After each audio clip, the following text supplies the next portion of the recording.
não falou, de repente aparece uma vozinha dizendo, ó, is on, ok.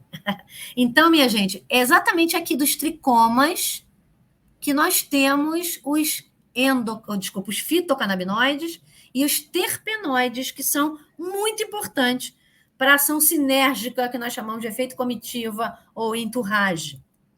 Bom, gente, como é que isso surge na planta? Nós temos duas linhas, dois caminhos de síntese na planta, ok? Então, uma síntese, uma via, vem do ácido olivetólico, que vai nos dar os derivados com 5 carbonos, pentil. E do ácido divarínico, a família dos propil, então 3 carbonos, estão marcados aí em vermelhinho. Então, vamos lá. O ácido olivetólico, lembre-se que isso está acontecendo na planta. Através do geranil de fosfato, vira o ácido canabigerólico. Preste atenção aqui, olha. Ácido.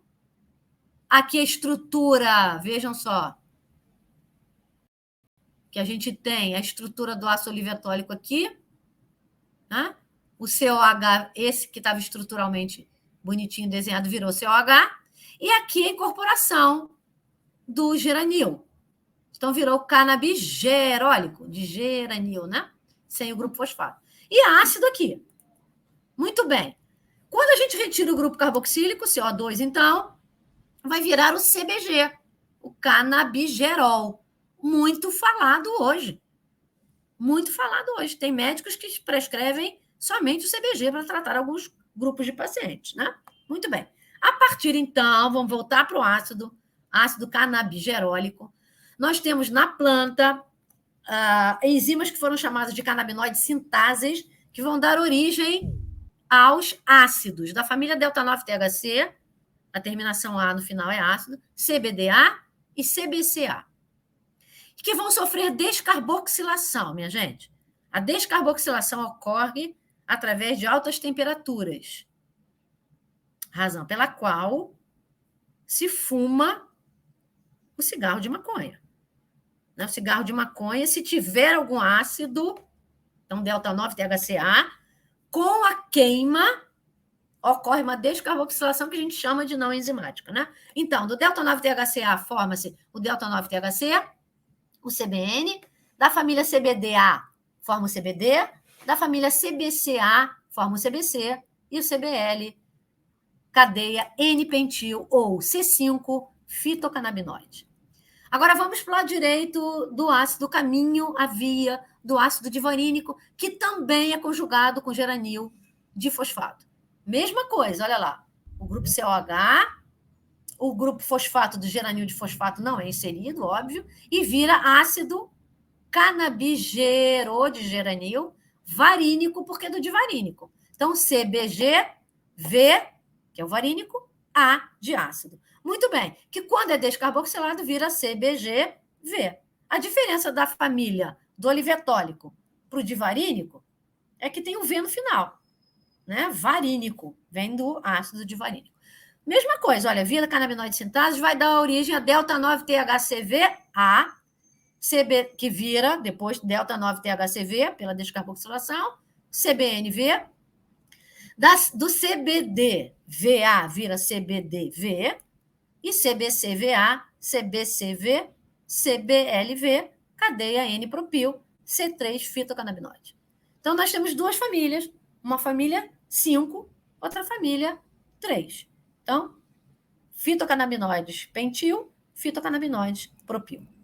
Então, está aqui, olha, delta-9-THC-A, CBD-A, um grupo carboxílico que a gente vai descarboxilar por queima, temperaturas elevadas, retirada do grupo CO2, conversão não enzimática em THC, canabinol, então termina em ol, procurem o grupo H, álcool, está lá bonitinho, canabidiol, 2 O's, está lá as 2 hidroxilas, e nós temos na cannabis sativa muito mais teor de THC do que CBD, na indica a gente muda isso, mais CBD do que THC, e na Ruderalis um pouco mais CBD do que THC, mas a gente não tem variedade de Ruderalis no Brasil, pelo menos até agora, né? Então, a descoberta do delta-9-THC, o principal composto psicoativo da cannabis sativa, despertou o interesse em identificar novas classes de moléculas presentes nesta planta, assim como seu potencial uso terapêutico.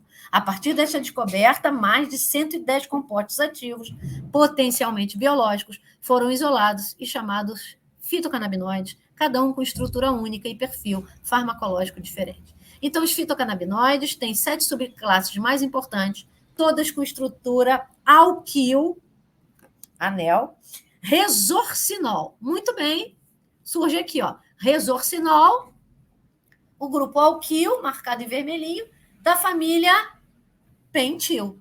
Canabigerol, que é a mãe de todos, delta-9, THC, CBD, CBN, CBL, CBC. E da família canabivarina, o delta-9-THCV, propil.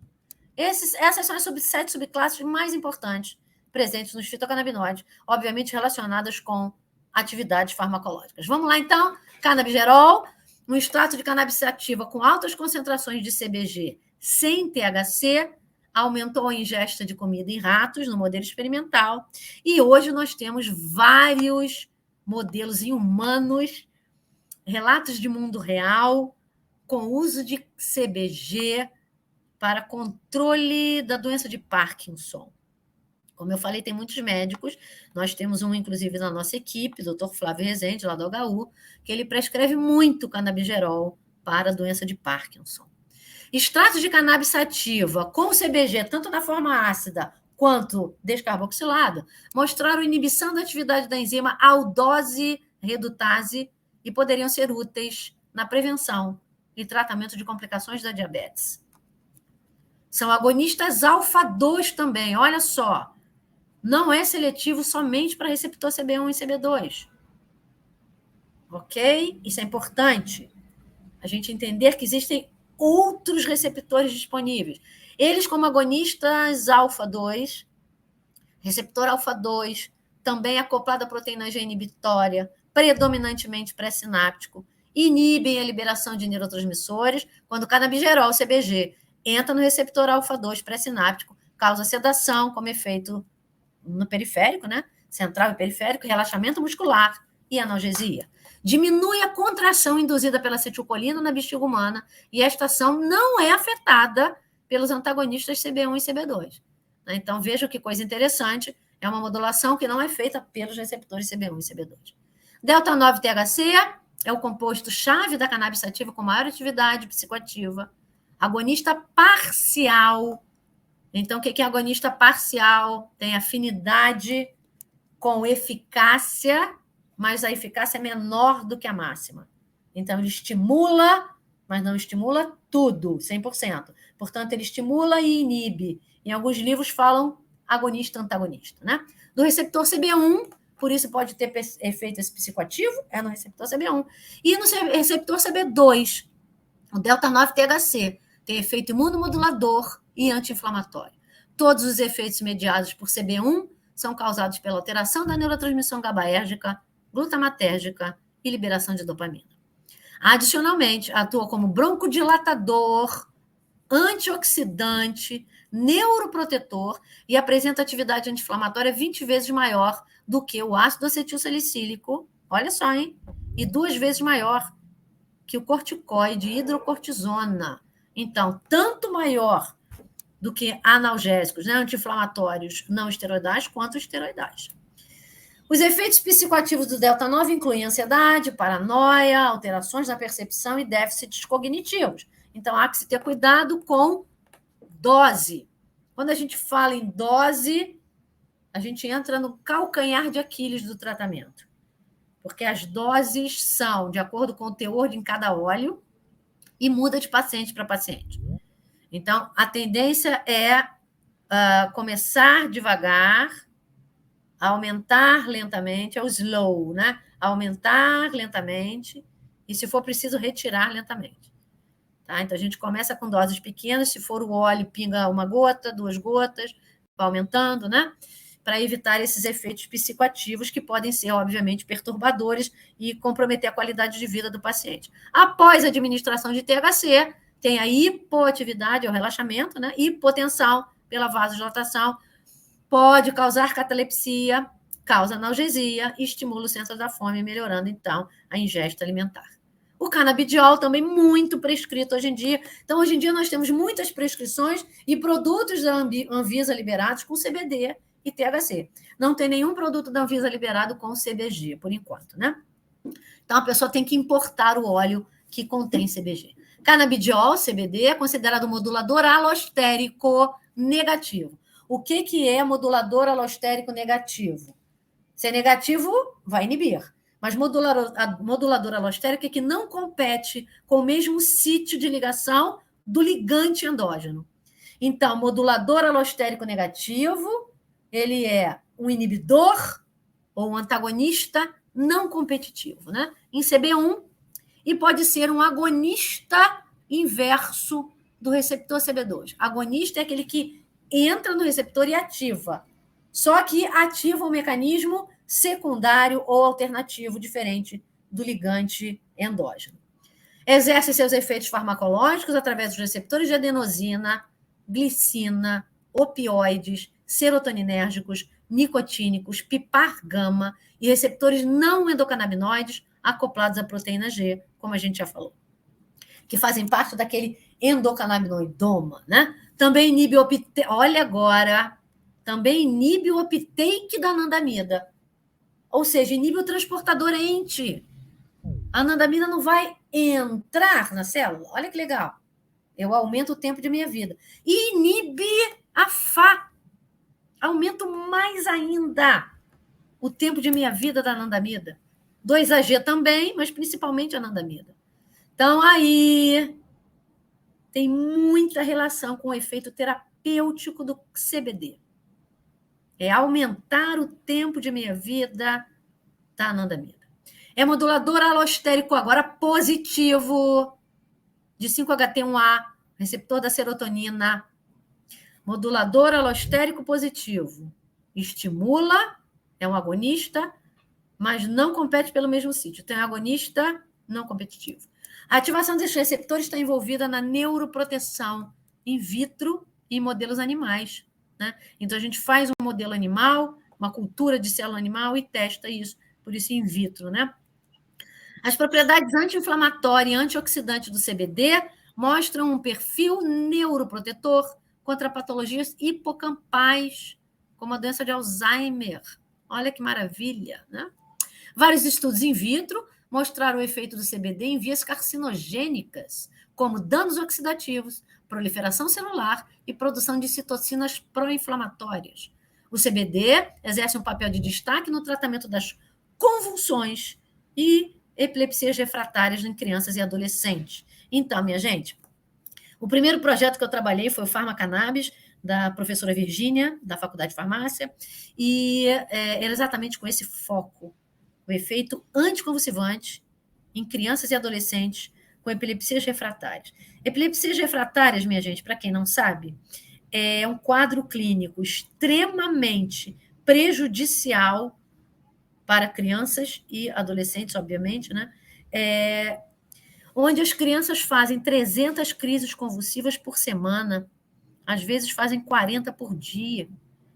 E foi daí que nasceu a história de desobediência civil no Brasil pelas mães de crianças com epilepsias refratárias, tanto genéticas quanto não genéticas.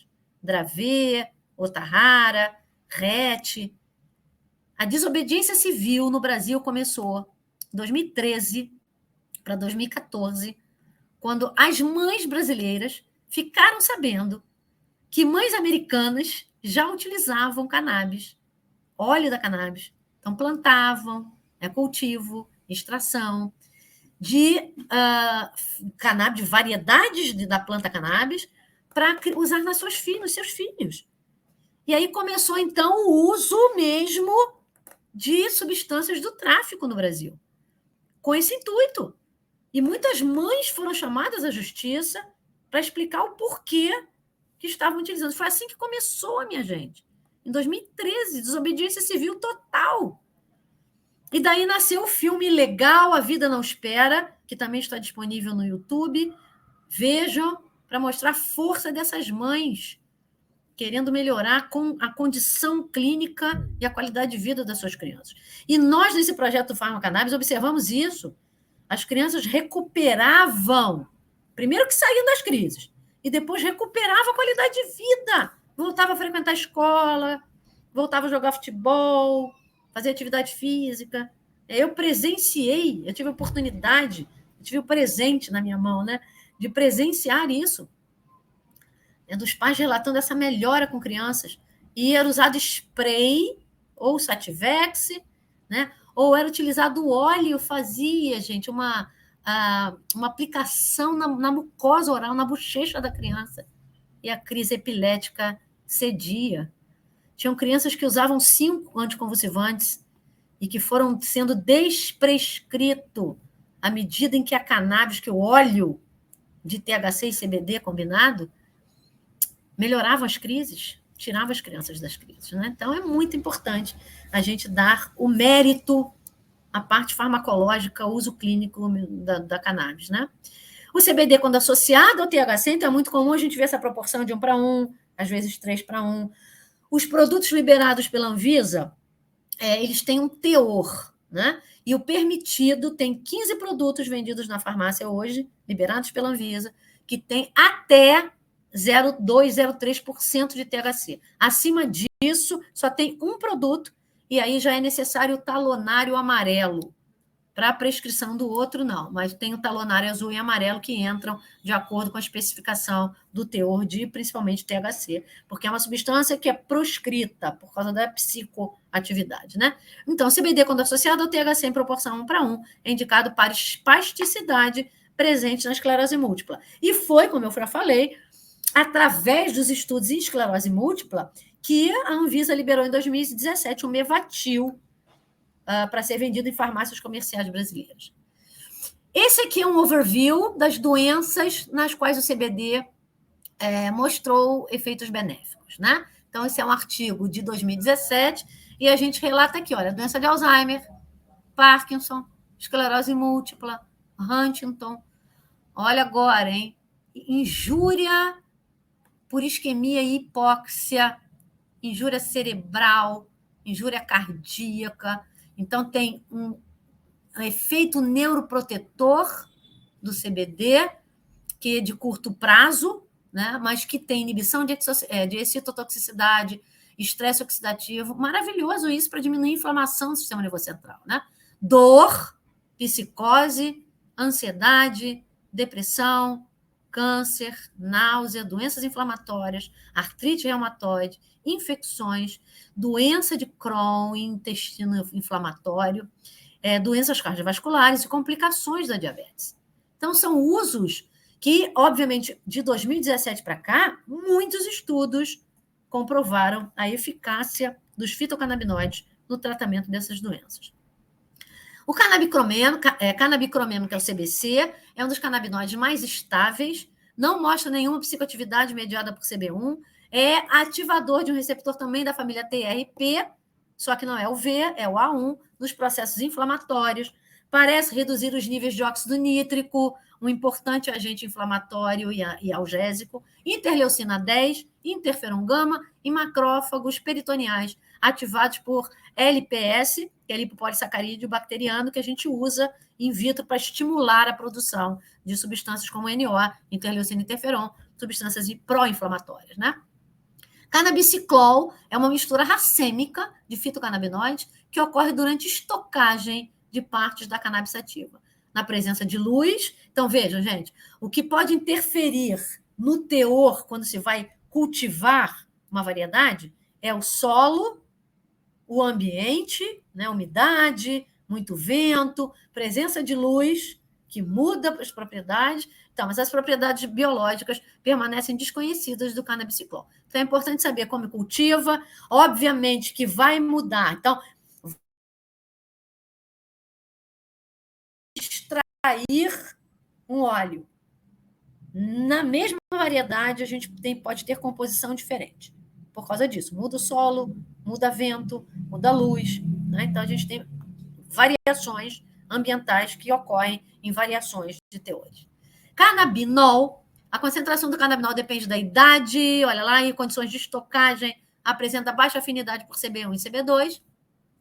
E o delta 9-THCV, que é a família propil, antagonista parcial do receptor CB1 em doses baixas, que equivale a 3 miligramas por quilo de peso, isso feito em animal, né? E antagoniza o efeito orexigênico do THC. E está aí uma característica muito comum, né, que eu esqueci de comentar lá no início, do efeito do fumo do cigarro, né? Cigarro de maconha, que é a famosa larica. Essa larica, que é o efeito orexigênico, é que é benéfico naquelas pessoas que têm dificuldade de se alimentar e sofrem de caquexia, seja por AIDS ou câncer, né? E o THCV, ele antagoniza esse efeito orexigênico do THC.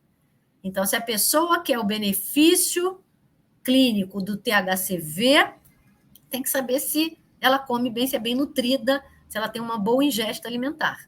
Né? Então, antagoniza o efeito orexigênico, a gente já pode pensar numa outra via, que é para emagrecer. Né? Em doses acima de 10 miligramas por quilo de peso, mostra um perfil agonista do receptor CB1 e também ativa o receptor CB2. Ações fisiológicas, então, periféricas, sistema cardiovascular, trato gastrointestinal, fígado, sistema imune, músculos e ossos, células reprodutivas e pele. Centrais, transmissão dopaminérgica, GABAérgica, glutamatérgica, na depressão a longo prazo, no controle da iniciação da dor, ciclo de vigília e sono, termogênese e apetite, na memória de trabalho e consolidação da memória. Esse artigo, né, de 2016, já fala em uso terapêutico potencial experimental dos agonistas e antagonistas, agonista inverso, dos receptores canabinoides em doenças neurológicas. Olha que interessante, minha gente. Epilepsia. Então, agora já tem os alvos, olha. CB1. Se usa antagonista CB1, que no caso foi o rimonabanto. Para vocês que são jovens, o rimonabanto, ele entrou no mercado brasileiro como inibidor do apetite, então como anorexigênico, e na prescrição clínica como emagrecedor. Foi muito manipulado em farmácias de manipulação, muito prescrito, só que, com o tempo, eles observaram que o rimonabanto causava déficit no sistema imune e potencial efeito suicida. E aí retiraram o rimonabanto do mercado durante muitos anos, e agora tem uma família Nabanto que está voltando para o mercado, já voltou no mercado americano, que tem uma comprovação, sim, né, no efeito anorexígeno, então, para um perfil de emagrecimento, mas que não causa esses efeitos no receptor, principalmente receptor CB2. Né? Mas olha só que coisa curiosa. O rimonabanto, como antagonista de CB1, causou efeito pró-convulsivante, né? Nesse modelo experimental e nesse outro modelo experimental. Como antagonista ainda de CB1, usou-se um outro antagonista, né? Também efeito pró-convulsivante. Um agonista de CB1, olha que curioso, um efeito anticonvulsivante em 2 modelos experimentais. Outro agonista, efeito anticonvulsivante, também nas convulsões induzidas por pentileno tetrazol. Quando o alvo foi CB1 e CB2, um agonista causou efeito anticonvulsivante, anticonvulsivante, anticonvulsivante em 3 modelos experimentais diferentes. Olha que interessante agora, no receptor TRPV1, que o agonista é a capsaicina da pimenta vermelha. A capsaicina é o princípio ativo do spray de pimenta, que se usa para espantar bandido, né? Se joga no olho, espanta qualquer um, né? Não é só bandido, né?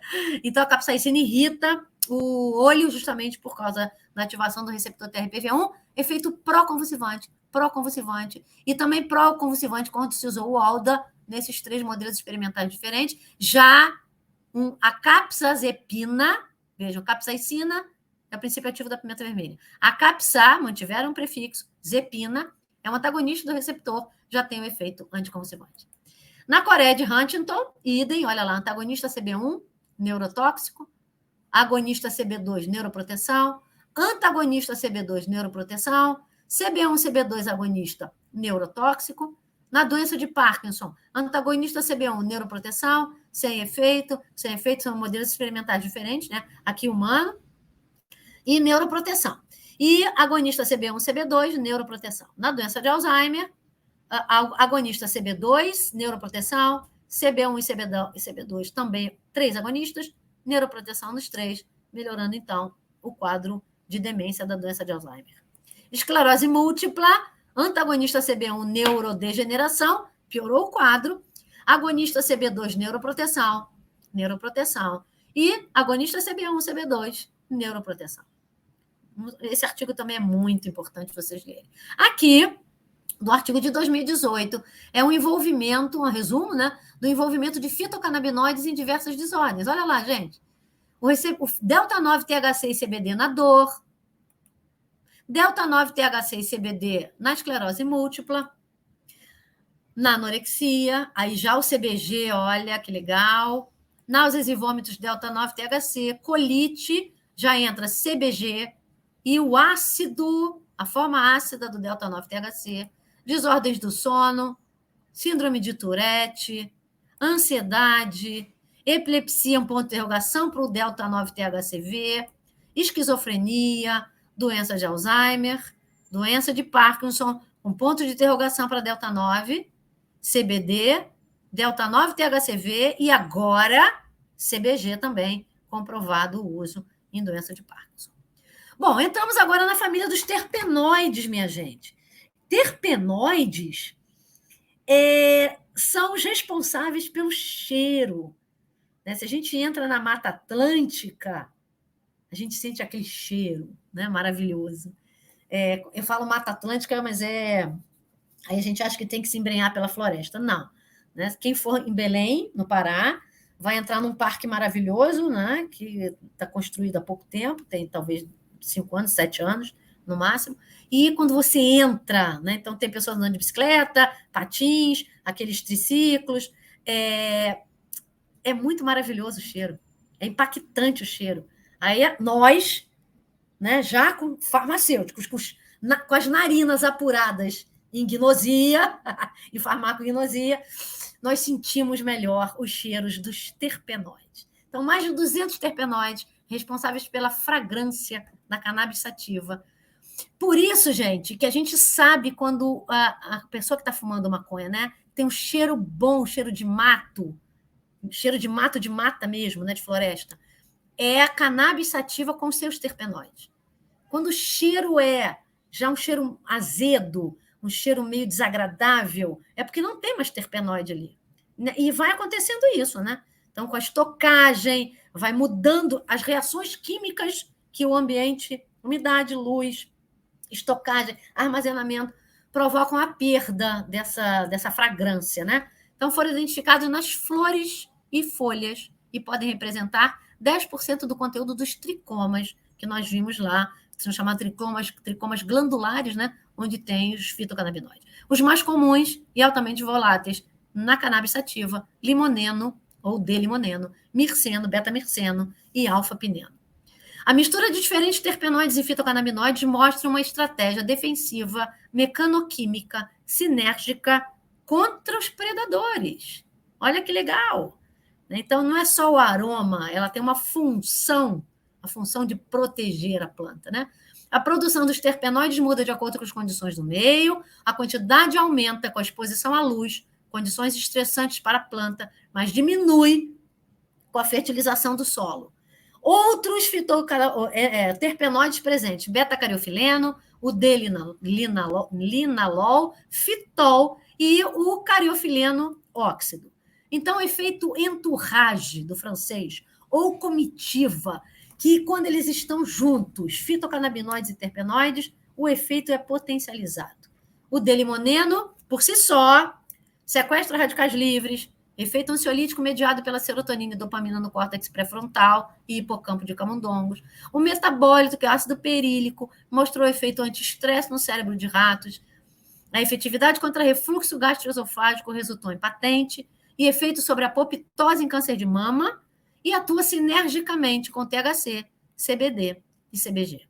O beta-mirceno, por si só, já tem perfil analgésico, anti-inflamatório, relaxante muscular em camundongos, contribui para o efeito sedativo e anti-inflamatório da cannabis, demonstrou atividade anti-inflamatória via prostaglandina E2 e atua sinergicamente também com THC, CBD e CBG. O alfa-pineno tem efeito anti-inflamatório, broncodilatador, antibacteriano em diversos modelos experimentais, parece inibir a acetilcolinesterase, olha lá, aumenta a acetilcolina, que é o que falta na doença de Alzheimer, interessante, mas também, como inibe a acetilcolinesterase, melhora aquela perda de cognição que o THC causa.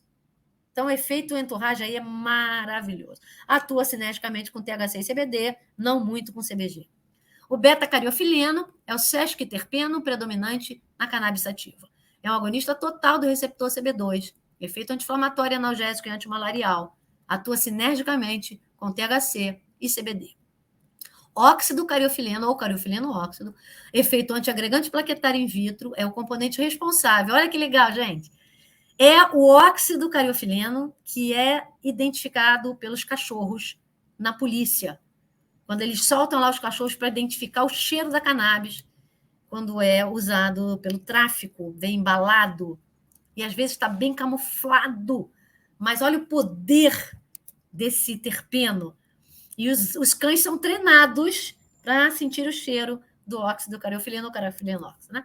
Atua sinergicamente com THC, diminuindo a agregação plaquetária, CBD e CBC como antifúngico. Né? Então, tem um efeito também que a gente não tinha demonstrado ainda. Delinalol, monoterpenoide álcool com efeito sedativo e ansiolítico, efeito anestésico local comparável à procaína, que é um anestésico local do tipo éster e mentol, atua sinergicamente com THC, CBD, THCV e CBDV. Então, a gente já entra aí com o grupo N-propil, né? Desculpa, propil, C3, né? Fitol, que é um diterpeno, inibe as enzimas que inativam o GABA, então aumentam o tempo de meia-vida do ácido gama-aminobutírico, aumentando a concentração e atua sinergicamente com o canabigerol. Esse sim tem um efeito potencializador do CBG. Esse artigo aqui, de 2011, mostra exatamente isso, gente. Eu marquei ali na última coluna o efeito sinérgico, né? Da limonena com CBD, CBG, THC, do alfa-pineno com CBD, THC, um ponto de interrogação, do CBD, inibidor de acetilcolinesterase, CBD, beta-mirceno, beta-cariofileno, o cariofileno óxido, né? E tem ainda como ação inseticida o sinergismo com a forma ácida, que quase não tem efeito terapêutico, né? Mas aqui a gente mostra o efeito comitivo, muito importante. Ainda aqui o linalol, fitol com CBG, especificamente. Bom, entrando agora na farmacocinética, nós temos 4 etapas da farmacocinética. A absorção é a primeira, é a passagem do fármaco do meio externo para a corrente sanguínea, e nós tiramos 2 parâmetros importantes na fase de absorção. A concentração máxima que é atingida no sangue, portanto, e o tempo para atingir essa concentração máxima. A partir do aumento da concentração no sangue, essa concentração começa a cair. Se cai no sangue é porque está sendo distribuído. Então, distribuição é a passagem do fármaco do sangue para os órgãos, que é onde a gente vai ver o efeito. Então, eu quero que saia rápido do sangue para chegar rápido nos órgãos, para que esse efeito seja o mais rápido possível. A metabolização ou biotransformação é a transformação de uma molécula em outra molécula, chamada metabólise, através de enzimas. Né? Então, a molécula original pode ser transformada em metabólitos ativos, que mantêm o efeito, ou inativos, que estão prontos, então, para serem excretados pela urina. Então, a excreção é a saída do ou dos metabólitos do organismo pela urina, principalmente, e fezes. Então, a gente vai ter muita liberação de metabólito nas fezes quando ele for lipossolúvel. E pela urina, quando esse metabólito tiver mais características hidrofílicas. Muito bem. Absorção, olha lá que coisa interessante, a estrutura é o quilresorcinol, altamente lipídica. A estrutura lipídica com os monoterpenos dos fitocannabinoides facilitam a passagem pelas membranas celulares. Aí nós, farmacêuticos, com cabeça de farmacotécnica agora, viu, gente? Por isso que é importante o curso de farmácia. Por mais que vocês acham pesado, porque é mesmo, mas tudo tem importância, principalmente quando a gente entra na farmacologia. Então, já falei da importância da farmacognosia, a importância agora da farmacotécnica, permite aumentar a absorção quando se emprega veículos oleosos para soluções orais, ou etanol, quando a forma farmacêutica é spray, para a gente facilitar a absorção, tem que chegar rápido no sangue. Ou seja, o tempo para atingir Cmax tem que ser o menor possível. É o Tmax, né? Uso sublingual. Por que a preferência, vocês já devem ter escutado falar isso, né? Tem que pingar embaixo da língua, no assoalho da língua. Porque a biodisponibilidade do CBD e THC, quando é feita por via oral, ou seja, deglutida, é baixa. É 6 a 19%. E ainda varia muito, olha lá, de 6 a 19%, devido ao grande efeito de primeira passagem, que já acontece nos enterócitos, nas células do intestino delgado. E quando chega no fígado, pelos hepatócitos. Porém, olha só, a biodisponibilidade aumenta quando usado junto com a alimentação. Porque a alimentação gordurosa, que é a base alimentar da gente, ela ajuda a absorção de um produto, de uma substância que é lipofílica, né? O pico de concentração plasmática, Cmax, do CBD e THC ocorre entre 2 a 3 horas, que é o Tmax. E os efeitos aparecem 30 a 60 minutos após o uso. E, obviamente, quando é sublingual, vaporizado ou fumado, a gente atinge isso em 30 minutos. Né? Quando é deglutido por via oral, aumenta, vai para 60 minutos ou até mais. Ligam-se a proteínas plasmáticas entre 97 a 99%. Formam estocagem que vai sendo liberada aos poucos. Isso é uma outra característica importante, que a gente vai falar na distribuição. Né? Como é uma substância lipofílica, vai ficar depositada no tecido adiposo.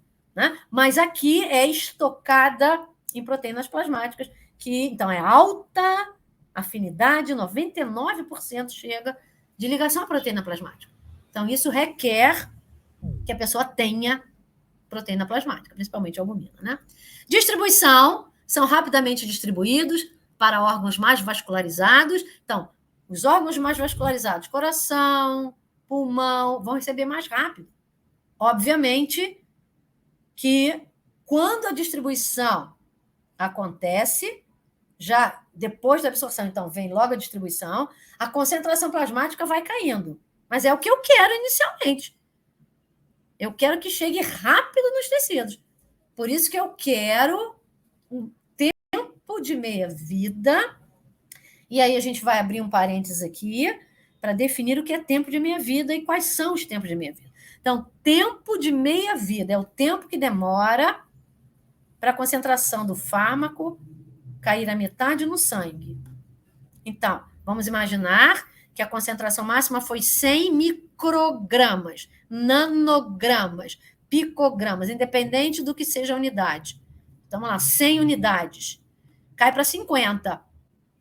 T-meio, caiu para 50.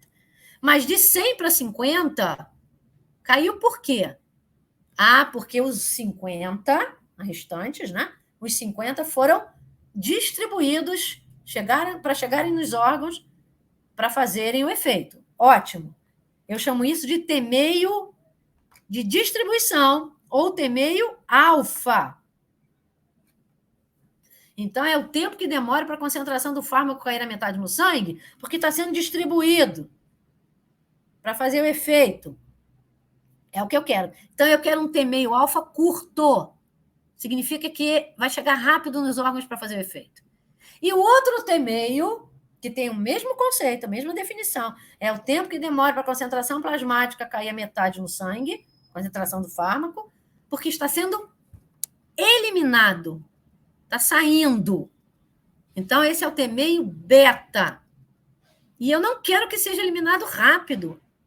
Portanto, eu quero um T-meio beta longo. para ficar mais tempo no organismo. É isso. Então, T meio alfa, curto, e T meio beta, longo. Muito bem. A distribuição pode ser afetada pelo peso corporal e composição. Com uso crônico, podem se acumular no tecido adiposo para ter uma liberação posterior. Vai chegar no sangue de novo, não vai? Está saindo do tecido adiposo, vai chegar no sangue e vai ser redistribuído, vai chegar de novo nos órgãos. Então, isso aqui é bacana, olha lá. Mantém atividade por diversas semanas. Então, quanto mais lipofílico for, e aí a gente tem os fitocannabinoides com a estrutura alquil-resorcinol, mais tempo fica preso no tecido adiposo, mantendo atividade por algumas semanas, né? Vamos lá, galera. Biotransformação mais excreção. Quando a gente junta os dois, vira eliminação, tá? Então, biotransformação é a mudança na estrutura e excreção vai sair do corpo. Quando a gente junta as duas, a gente já está dizendo que o que está saindo não é o produto original, porque já foi biotransformado. Então, o THC, ele é biotransformado pela CYP2C9, 2C19 e 3A4. E vai formar, então, 11 COH, THC. Então, a gente vai carboxilar a posição 11 do THC e 11 hidroxi-THC. São os dois metabólitos e o 11-hidroxi-THC mantém a atividade psicoativa do THC. O ácido, não. E os dois, então, isso é fase 1, né? CYP é fase 1. Os dois, então, tanto o 11 ácido quanto o 11 hidroxi, vão para a fase 2 para serem glicuronizados, né? Através da ação da glicuroniltransferase, o GT, e o produto final é glicuronídeo de THC ou de 11-THC, que sai na urina e nas fezes. O THC é metabolizado através de hidroxilação microsomal hepática. Então, CYP2C9, 2C19, 3A4, fase 1, e oxidação não microsomal. A principal via de excreção é biliar. Como eu falei para vocês, vai sair por um transportador do fígado para a bile, né, para a vesícula biliar, e dali para o intestino. Sai nas fezes. 72 horas após a administração, aproximadamente 35% da dose oral são excretados nas fezes como metabólito não conjugado, 10 a 15% são excretados na urina como metabólitos ácidos e conjugados. Então, a conjugação com ácido glicurônico, que a gente chama de glicuronidação, aumenta a hidrossolubilidade. Se aumenta a hidrossolubilidade, pode ser liberado na urina. Tá? A forma que é excretada ou que sai, então, pelas fezes, a gente tem uma característica mais lipofílica. Tá? Uma pequena porção excretada inalterada na urina. A meia-vida plasmática é curta, olha lá, T meio alfa, mas o efeito pode persistir por quase 30 horas, T meio beta, devido à estocagem no tecido adiposo. Então, T meio longo de 22 horas, T meio beta. Atravessa a placenta e é excretada no leite materno. Aí vem uma grande questão em relação ao uso ou não de fitocannabinoides ou dos sintéticos em grávidas. E mais tarde eu vou mostrar um estudo que fez estudos em humanos e fez estudos em ratas grávidas, tá? Daqui a pouquinho a gente vai entrar e explorar um pouquinho esse assunto. Biotransformação do CBD com excreção. Vamos lá. O CBD, então, é substrato para 2C19, 3A4, primeiramente, e depois 1A1, 1A2, 2C9, 2D6.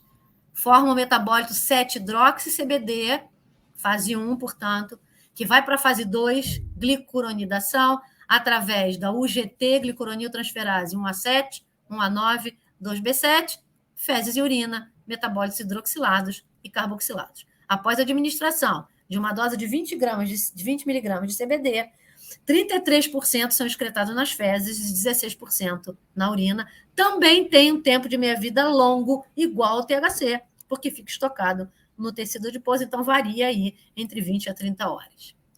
E aí, minha gente, por que a gente chama atenção dessas CYPs? E até mesmo da glicuroniltransferase. E daqui a pouco eu vou falar também de uma outra coisa importante, a interação. Porque existem fármacos que são indutores, inibidores de CYPs e substratos para as CYPs. Então, olha lá. o THC é indutor de CYP1A2. O que significa dizer que é THC é indutor de CYP1A2? Que vai acelerar o trabalho da CYP1A2. Portanto, se algum fármaco é substrato para CYP1A2, vai ser induzido, a concentração plasmática vai cair mais rápido e o efeito vai ser menor. Então, muito cuidado com o uso de THC junto com fármacos que dependam da CYP1A2 para serem metabolizados. Olha o CBD, gente, CBD é uma surtação. Forte inibidor agora, olha. Então, contrário do que eu falei do indutor, agora é o inibidor. O inibidor inibe CYPs, né? Aqui, CYP2, 619, 2D6, 2C9 e 3A4. O que acontece com os fármacos que são substratos para essas CYPs? A gente vai ter um aumento da concentração de Cmax, vai ter um aumento da concentração plasmática. Esse aumento da concentração plasmática aumenta o efeito terapêutico. Ótimo. Mas aumenta o efeito tóxico? Muito provavelmente. Então, muito cuidado com os fármacos que são substrato para essas CYPs. Agora, indutor da CYP3A, então ele é inibidor da 3A4 e induz 3A5, outras CYPs, né? 3A, da família 3A. 2B e também 2C. 2C19 ele é inibidor, 2C9 ele é inibidor, mas ele é indutor de outros da família 2C, assim como da família 3A. E ele é inibidor da glicoproteína P. A glicoproteína P é uma glicoproteína, como o nome já diz, que se insere na membrana plasmática, dá 12 voltas na membrana plasmática e funciona como uma bomba de extrusão. Se é uma bomba, ela funciona graças aos ATPs. Tem 2 sítios ATPásicos na glicoproteína P e ela coloca para fora o que entrou na célula. Se coloca para fora o que entrou na célula, se o efeito do fármaco for dentro da célula, não terá esse efeito. E o CBD funciona como inibidor da glicoproteína P. Uma maravilha. Mantém essa molécula, esse fármaco, dentro da célula. Pode ser bom, mas pode ser ruim. Então, eu costumo dizer nas minhas aulas que a palavra mágica da farmacologia é depende. E depende do quê? Da dose, minha gente. E prestem atenção, eu não falei dosagem, tá? É dose. Dosagem é quando a gente coleta no sangue e vai dosar. Então, a gente usa umas... Né? Tem muita gente que usa dosagem ao invés de dose, medicação ao invés de medicamento, o certo é medicamento, medicação é o ato de medicar, que não está errado, mas quando bem aplicado para ato de medicar. Então, aqui é a dose. O Paracelso já definiu uma frase dele muito bem, lá no século XVI. O que diferencia o fármaco do veneno é a dose. Então, é isso, vai depender da quantidade que se use, do quanto tenha, né, no óleo que o paciente está usando. Olha que exemplo maravilhoso que eu trouxe, que foi um exemplo vivido, né, na experiência minha e do Luiz Felipe, no grupo Farmacanabis com as crianças que usavam anticonvulsivantes para epilepsias. Né? O clobazam, que é um benzodiazepínico, que é muito utilizado ainda em epilepsias, ele não é antiepilético, ele é um benzodiazepínico, mas ele tem uma função primordial de diminuir o limiar de excitabilidade, o que melhora, tira a criança, ajuda a tirar a criança do quadro convulsivo. Né? Então, o clobazam é substrato para CYP3A4 e 2C19. Muito bem. Clobazam passa pela CYP3A4 e 2C19, vai gerar um metabólito. O metabólito é um deles, N-desmetilclobazam, ou seja, desmetila o nitrogênio do clobazam, que é o norclobazam. O norclobazam é um metabólito ativo, o clobazam é ativo e o norclobazam também é ativo. O norclobazam é substrato para 2C19, que inativa o norclobazam. Quando se utiliza o clobazam junto com o CBD, os níveis do norclobazam aumentam, porque o CBD é inibidor de 2C19. Então, a associação de clobazam com o CBD ajuda a criança a sair da crise convulsiva justamente pelo efeito inibidor do CBD em cima da enzima da CYP2C19. Então, eu vou ter um aumento do tempo de meia-vida do norclobazam e um aumento do tempo de meia-vida do clobazam, mesmo que o CBD iniba a 2C19, porque é a 3A4 que é importante para gerar N-desmetilclobazam. Então, essa é uma interação super positiva e que quem vai trabalhar com prescrição vai associar CBD com clobazam para crianças com epilepsia refratária. O clobazam já não interfere no metabolismo do CBD. E outra vantagem, como a gente já falou, é que o CBD inibe a enzima FA, né, que degrada anandamida e 2-AG. Então, esse é um outro efeito benéfico do CBD. Aí eu trouxe essa figura aqui desse artigo, mostrando justamente aqui no 2, onde eu marquei de vermelho, o CBD inibindo tanto o uptake quanto a FA. Portanto, eu aumento o tempo de meia-vida da anandamida e a anandamida também, aí como agonista endógeno, entrando em CB1. Um dos relatos mais antigos da interação entre o CBD e o THC foi em 1974, quando Cainiol e colaboradores realizaram um ensaio duplo cego em 40 homens voluntários saudáveis que foram divididos em 8 grupos para receberem por via oral, prestem atenção, então 40 homens, 8 grupos, 5 homens em cada grupo, receberam um grupo placebo, um grupo 30 mg de delta-9 THC, o outro grupo 15 mg de CBD, o outro 30 mg de CBD, o outro 60 mg de CBD. Então, eu tinha placebo, THC puro, CBD puro, em doses crescentes. E a associação de 30 mg de delta-9 THC com 15 mg de CBD, 30 de delta-9 com 30 mg de CBD, 30 de delta-9 com 60 mg de CBD. Olha que estudo lindo! Lindo esse estudo. E os resultados mostraram que o CBD foi eficaz em bloquear muitos efeitos, principalmente a ansiedade vista no grupo que usou 30 mg de THC puro. Mostrando que quando a gente pega um óleo que tem CBD e THC, tem uma função importante para os dois estarem ali, mesmo que seja na proporção de 1:1. Então, o CBD diminui a ansiedade causada pelo THC. Diminui o estado psicoativo do THC. Paradoxalmente, a interação na fase farmacocinética demonstra que o CBD, administrado por via oral, inibe a hidroxilação do THC por causa da enzima e, desse modo, explica o porquê da administração do CBD potencializar alguns efeitos do THC. Então, em cima, está falando que o CBD bloqueia muitos efeitos do THC e, na frase de baixo, nesse mesmo estudo, ele chama atenção disso. Pode acontecer uma interação ruim agora do THC, do CBD em relação aos efeitos do THC. E efeitos adversos dos fitocannabinoides, então, nosso último item, importante aqui também destacar, porque tem muitas pessoas que defendem, a gente tem que ter muito cuidado com o fanatismo, seja ideológico ou científico. Que as pessoas dizem, tem que usar tudo que é natural, porque se é natural não vai fazer mal. Não é assim, minha gente. Quem trabalha com fitoquímica, quem trabalha com fitoterapêuticos, a gente vê exatamente isso. A gente pega o que a população usa, então é uso popular, muitas pesquisas nascem de uso popular, ou uso indígena, ou uso por pessoas que fazem, né, mateiros, e quilombolas também fazem muito isso, e passa a ser uma ação empírica, panaceia para tudo, e que mal não vai fazer.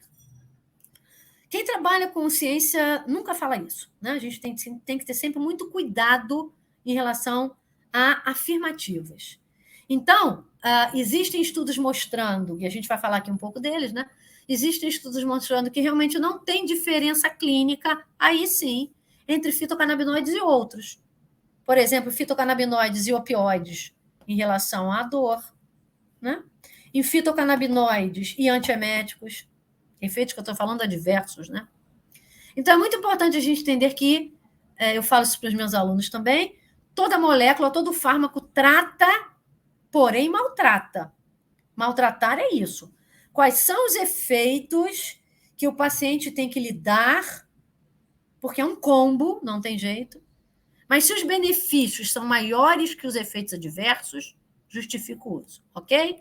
Muito bem. Então, tem esse artigo aqui de 2010, vejam só, é um estudo multicêntrico, duplo cego, randomizado, controlado com placebo, para ver eficácia, segurança, tolerabilidade de extrato de THC-CBD e extrato de THC em pacientes com dor de câncer intratável.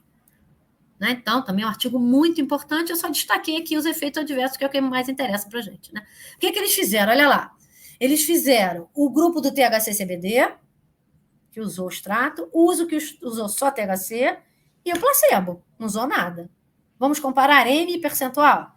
Sonolência, THC-CBD 8, só THC 8 e placebo 6. Aumentou um pouquinho, né? E, obviamente, que depois a gente tem que analisar estatisticamente para saber se é significativa ou não essa diferença. Mas vamos lá: 13%, 14%, 10%. Tontura, 7, 7 e 3. 12%, 12% e 5%. Então, realmente tem sonolência e tontura, sim. Confusão. THC com CBD, 4, né? Percentual de 7. Um paciente do THC, percentual de 2, e um paciente com placebo. Tá? Aqui não tem mudança. Aqui, muito importante, essa confusão mental. Náuseas e vômitos. Vamos falar da náusea primeiro. 6 pacientes, THC-CBD, 10%. 4 pacientes com THC somente, 7%. E 4 e 7%. Então, a diferença é para cá. Vômitos, 3 com 5%, 4 com 7% e 2 com 3%. Também é um aumento muito provavelmente significativo aqui. Aumento de gama-GT, que é gama-glutamiltransferase, que é uma enzima hepática.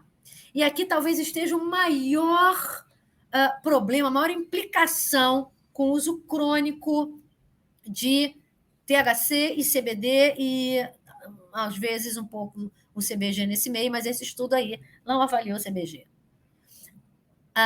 Tem que fazer prova de função hepática para acompanhar esses pacientes. Tem muita alteração e tem estudos mostrando que é contraindicado o uso de cannabis em quem já tem doença hepática e, pior ainda, em quem tem esteatose hepática.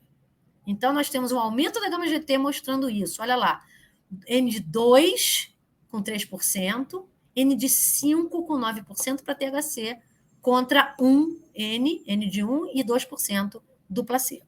Hipercalcemia, placebo aumentou, THC e CBD não interferem, e hipotensão com THC e CBD, porque isso é um quadro bem comum, que é por causa da vasodilatação que a gente tem, principalmente com a combinação de THC e CBD. Ok? Muito bem. Agora aqui, nesse estudo, nesse outro artigo de 2019, vai falar também de segurança, eficácia e mecanismo de ação dos canabinoides nas doenças, nas desordens neurológicas. 2 ensaios com CBD puro em 88 adultos e 36 com esquizofrenia não mostraram exacerbação dos sintomas psiquiátricos, agitação ou psicose, sugerindo que o CBD não apresenta efeitos psicoativos, mesmo em adultos que apresentam mais predisposição. Então, se um paciente tem esquizofrenia e a gente quer entrar com fitocannabinoide, que seja o CBD puro, porque não interfere. O THC, tem estudos mostrando que quem tem adulto que tem predisposição não deve utilizar o THC. Em crianças e jovens com epilepsias severas, usando CBD, os efeitos adversos não foram diferentes dos vistos no grupo controle, placebo, provavelmente relacionados a todos os medicamentos utilizados e a severidade da doença. Como eu falei anteriormente, tem crianças com epilepsias severas, refratárias, que usam 5, 6 anticonvulsivantes. Né? Os mais comuns, então, foram tontura e diarreia e alguns gastrointestinais possivelmente relacionados ao óleo de gergelim, minha gente. Muito importante a gente olhar no rótulo qual é o veículo. Como a estrutura é alquilresorcinol, aumenta a lipossolubilidade quando o veículo é oleoso. mas tem pessoas que têm alergia ao óleo de gergelim, e aí causa uma irritação gastrointestinal muito mais severa do que uma simples diarreia, do que simples náusea, né? Então, muito importante olhar. Tem óleo de coco, tem óleo de soja e tem óleo de gergelim em veículos, principalmente nos produtos, nos óleos que nós chamamos de óleos importados, né?